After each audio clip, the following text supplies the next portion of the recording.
Hi అండి. అందరికీ నమస్కారం. కోడిగుడ్డు ములక్కాడ పులుసు ఎలా చేయాలో చూపిస్తాను రండి.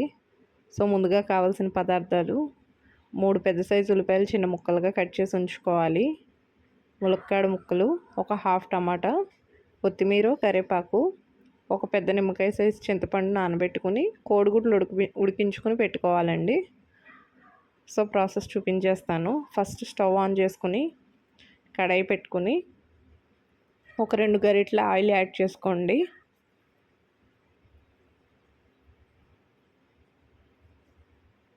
ఇక్కడ నూనె వేడెక్కిన తర్వాత చిటికెడు పసుపు వేసుకుని స్టవ్ సిమ్లో పెట్టుకోండి. ఆయిల్ హీట్ ఎక్కినాక కోడిగుడ్లు వేయించుకోవాలి. మరీ హై ఫ్లేమ్లో కాకుండా సిమ్లో పెట్టుకుని గుడ్లు కొంచెం ఎర్రగా వేగేలాగా మీడియం ఫ్లేమ్లో వేయించుకోండి. ఇలా వేగిన గుడ్లను తీసి ఒక బౌల్లోకి మార్చుకోండి. బౌల్లో పక్కన పెట్టేసుకున్న తర్వాత అదే ఆయిల్లో మనం సన్నగా కట్ చేసి పెట్టుకున్న ఆనియన్ ముక్కలు వేసుకుని దాంట్లో చిటికెడు పసుపు, రుచికి సరిపడినంత కళ్ళుప్పు యాడ్ చేసుకుని ఒకసారి బాగా కలిపి మూత పెట్టుకోండి. ఒక 5 నిమిషాలు సిమ్లో పెడితే ఆనియన్స్ బాగా మగ్గుతాయి. అప్పుడు మూత తీసి మనం కట్ చేసిన పచ్చిమిర్చి ముక్కలు, కరివేపాకు, టమాటా ముక్కలు యాడ్ చేసి ఒకసారి బాగా కలుపుకొని మూత పెట్టి 2 నిమిషాలు ఉడకనివ్వండి. అవి మగ్గిన తర్వాత మనం ముందుగా కట్ చేసి పెట్టుకున్నాం కదా ములక్కాడ ముక్కలు యాడ్ చేసుకుని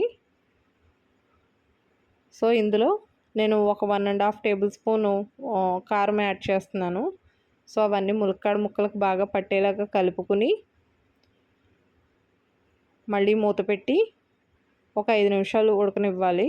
అప్పుడు నూనె ఇలా పైకి తేలుతుంది. ఇప్పుడు మనం ముందుగా నానబెట్టి ఉంచుకుని చింతపండు రసం తీసుకుని వేసుకుని పులుసుని హై ఫ్లేమ్లో పెట్టి మూత పెట్టి మరగనివ్వండి. ఒక 5 నిమిషాల తర్వాత మూత తీస్తే ఇలా మరుగుతూ ఉంటుంది. ఇప్పుడు ఉప్పు అది సరిపోయిందో లేదో ఒకసారి చెక్ చేసుకుని మనం ఉడకబెట్టి ఉంచుకున్న కోడిగుడ్లు యాడ్ చేసేసుకోండి. ఇప్పుడు మంట మీడియం ఫ్లేమ్లో పెట్టి మూత పెట్టి ఒక 10 నిమిషాలు పులుసు మరగనివ్వండి. 10 నిమిషాల తర్వాత మూత తీసి చూస్తే ఇలా పులుసు చిక్కబడుతుంది. ఇలా చిక్కబడిన పులుసును ఒకసారి కలిపేసి స్టవ్ ఆఫ్ చేసేసుకోండి. ఈ కన్సిస్టెన్సీలోనే ఆపేసుకోండి, ఎందుకంటే ఆ వేడి ఇంకొంచెం పులుసు దగ్గర పడుతుంది. స్టవ్ ఆఫ్ చేసి కొత్తిమీర జల్లేసుకోండి. అంతే, ఎంతో టేస్ట్ కోడిగుడ్డు ములక్కాడ పులుసు రెడీ. దీంట్లో పచ్చిరొయ్యలు వేసుకున్నా బాగుంటుందండి. మీకు కనుక ఈ వీడియో నచ్చితే లైక్ చేయండి, షేర్ చేయండి, కామెంట్ చేయండి.